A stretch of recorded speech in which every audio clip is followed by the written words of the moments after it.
News when you want it with Bloomberg News Now. I'm Monica Rix. And that's your closing bell on Wall Street. Stocks starting the week off in the red as investors gear up for the release of some key economic data tomorrow. The Dow was pretty flat, losing just 41 points. The S&P down 10 points, about 0.2%. And the Nasdaq lost 137 points, about 0.2%. The 10-year Treasury yield at 4.2%. The 2-year yields at 3.5%. Bitcoin also dropped below $86,000 today for the first time in 2 weeks. Ford just announced a major overhaul of its electric vehicle strategy, resulting in about $19.5 billion in charges. The carmaker is now scrapping its planned next-gen electric F-Series truck and shifting production towards gas and hybrid vehicles.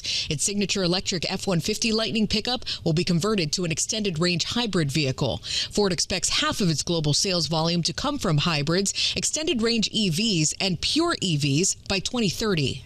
President Trump delivered promising progress today on ending Russia's war in Ukraine. We had numerous conversations with President Putin of Russia, and I think we're closer now than we have been ever. And we'll see what we can do. We want to save a lot of lives. The president's comments follow a second day of talks in Germany that involve certain U.S. security guarantees. Bloomberg's Oliver Crook reports those guarantees have been a key focus of discussions ahead of an EU leaders summit later this week. As of today, looking 3 or 4 days ahead of this meeting, I still find it very difficult to see whether or not the European leaders will move on those Russian assets, which is absolutely key in terms of funding the war in Ukraine for the next couple of years. That is, I think, still an open question, something that Kaya Kallas, the High Representative, going into a meeting today, said it's getting more difficult to see if there is actually consensus there. Bloomberg's Oliver Crook reporting. According to U.S. officials today, they have a consensus on about 90% of issues and feel confident Russia will accept the terms. Police in Los Angeles have arrested Rob Reiner's son in connection with the director and his wife's deaths this weekend.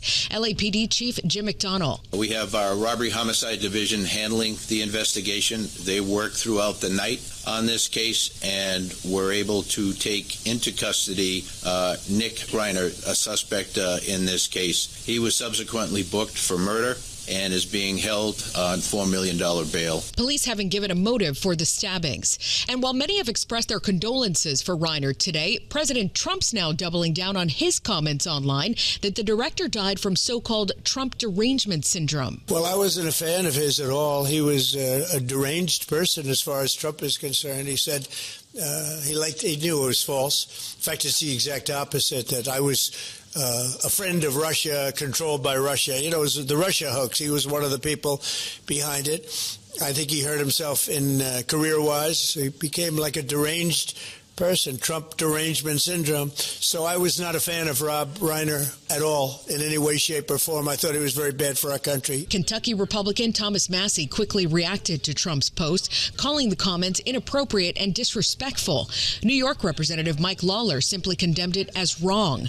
Rob Reiner has been very vocal about his son Nick's addiction and mental health issues. Neighbors have also told multiple outlets that he'd been suffering from them again recently.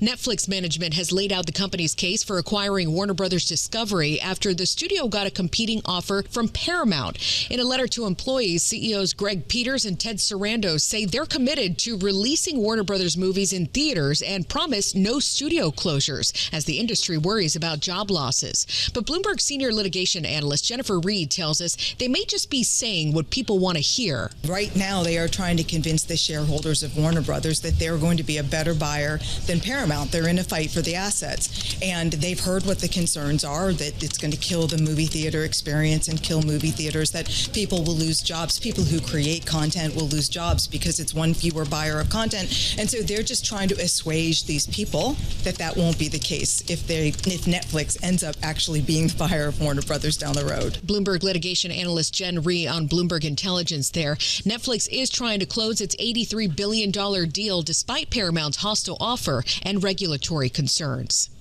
Now on to 2 deadly mass shootings on 2 continents that have led to shock and grief around the world. First, in Providence, Rhode Island, where authorities are still searching for a gunman who walked into a lecture hall at Brown University this weekend, killing 2 students and injuring 9 others.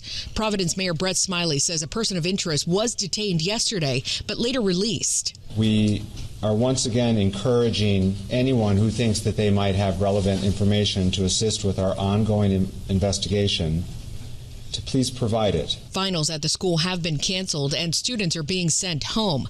Rhode Island, by the way, had one of the lowest gun death rates in the country. Before this weekend, Providence had only seen 2 homicides all year. In Australia, mourners gathered today to pay tribute to the victims of the terror attack at Sydney's Bondi Beach, where at least 15 people were killed and more than 40 others were injured when 2 gunmen, a father and son, opened fire during a Hanukkah celebration. Police confirmed the Jewish community was the intended target. Prime Minister Anthony Albanese now says he wants tougher gun laws there. This was Australia's deadliest mass shooting since the 90s. And that's news when you want it with Bloomberg News Now. I'm Monica Rix, and this is Bloomberg.